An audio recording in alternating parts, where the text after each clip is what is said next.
I represent Black women. I represent African women, Nigerian women. And I feel like my whole thing with my brand also is to show light into women in streetwear and Black women in streetwear, because there's women that are really killing the fashion game and nobody's talking about it. You know what I'm saying? Like, there's not a brand that I feel like is catered to just women in streetwear. So obviously my brand is unisex, it's men and women, but like I always shed light on, that's why I always have Black models, Black girl models, and like shit like that, because that's a big part of the culture is women in streetwear.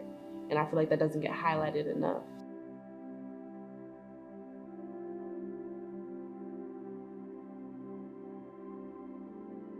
I remember being young and my grandmother lived off of Blue Hill, so I would always go down that long avenue to get to her house. And being younger was like my most happiest days, like being with my family, being young, going to my grandmother's house, and Blue Hill is just that always stuck with me. My brand is called Blue Hill, and as y'all know, y'all from Boston, so Blue Hill is Blue Hill Avenue, that long ass avenue goes through, I think, Mattapan, Roxbury, Dorchester, and that's where I'm from. I feel honored to be doing what I'm doing, honestly. I feel honored that I can live my life and be who I want to be and create how I want to create, being a Black woman, because I feel like that shows other Black women that they can do what they want to do. Whether it doesn't even have to be fashion, it can be anything. But just knowing that you can do whatever you put your mind to, I needed that representation when I was younger. So it's just like, I want to be that representation for other Black girls and my peers and shit like that. So that's why I can't give up, because I feel like it's bigger than just me, Because I feel like we're literally here, we live life, and if you don't stand for something, like, what are you really here for? Yes. Because at the end of the day, I could die tomorrow and no one's gonna know, unless I stand for something, unless I represent something, unless I give back to my community. So, and I wanted to make my brand about, me and my story and everything like that. I started noticing people started to like me for my clothes. Not like me for my clothes, but like the way I dress, my style. So I was like, I could brand myself. You know what I'm saying? So I wanted my brand to be about something that like means something to me. So that's why I came up with Blue Hill. I was 18 and I was like, okay, what's next? Like, okay, we did the whole styling thing. We did the whole, I did a blog to a fashion blog. And I'm like, okay, what's next? This is not what I want. I want something bigger. So I knew I didn't want to go to college right away, because I'm like, I come from a Nigerian household. So literally you have to be one of three things: a lawyer, a doctor, or an engineer. Like, they're just so like strict about that shit. And I never been into shit like that. So I knew that if I went to college, I was gonna have to do something like pharmacy, which is what my mom wanted me to do. I'm like, I don't want to be a pharmacist. Do I look like a pharmacist? I'm not gonna be behind CVS. Like, no, that's not what I want to do. Like, that may be someone else's purpose, but that's not mine. Like, I don't want to do that.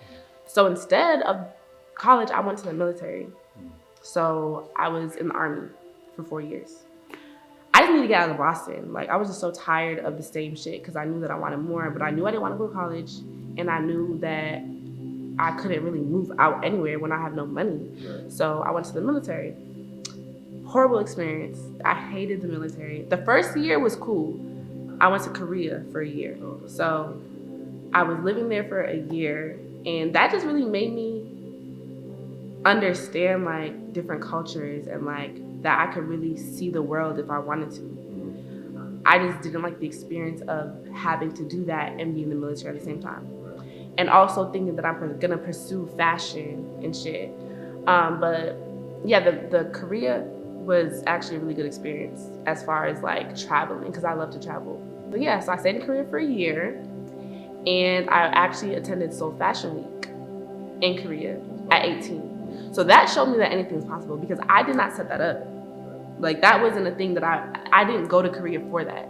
But so I had a little boyfriend at the time, and his friend was actually a buyer at Korea. Yeah. So I got cool with her. We started talking, and one day she was like, "Yeah, I'm gonna be at Seoul Fashion if you want to come," because I was still into fashion. I was still the same person. I just was in a whole different country. and ended up meeting her front row Seoul Fashion Week. That taught me that anything is possible. So after that, I was okay, I don't even want to be in the military no more. I just want to be on my fashion shit. But I'm in a contract. I can't just get out. I can't just quit. You know what I'm saying? Which also I feel like helps me today. I can't just quit.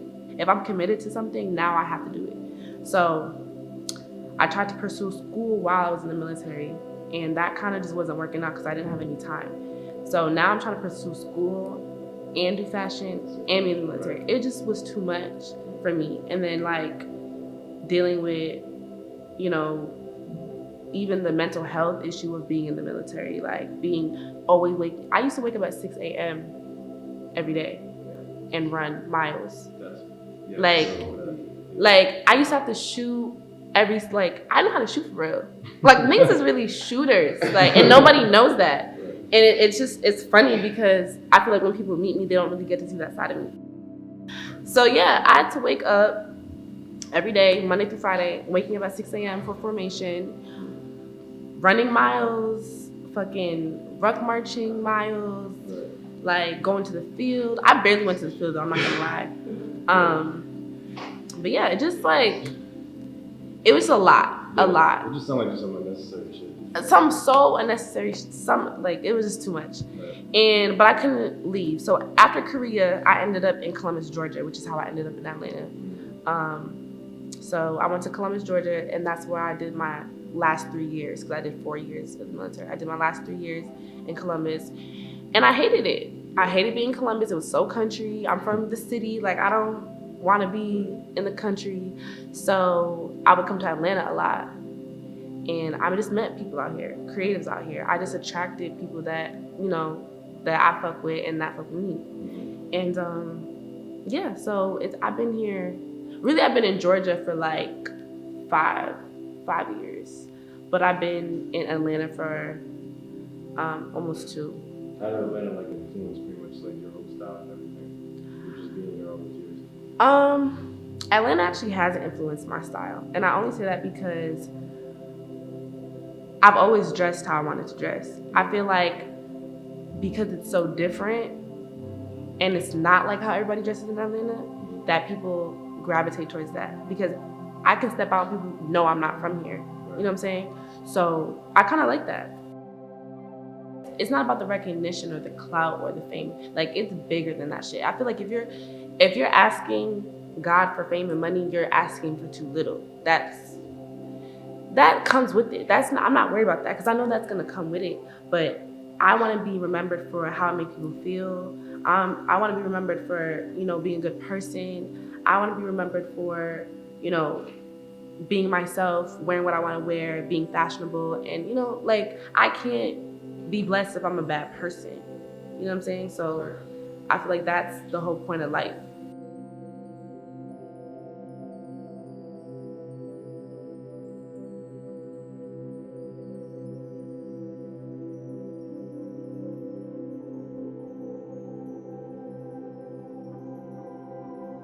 So hey y'all, this is Chi Ume. You can follow me at by Chi Ume on Instagram.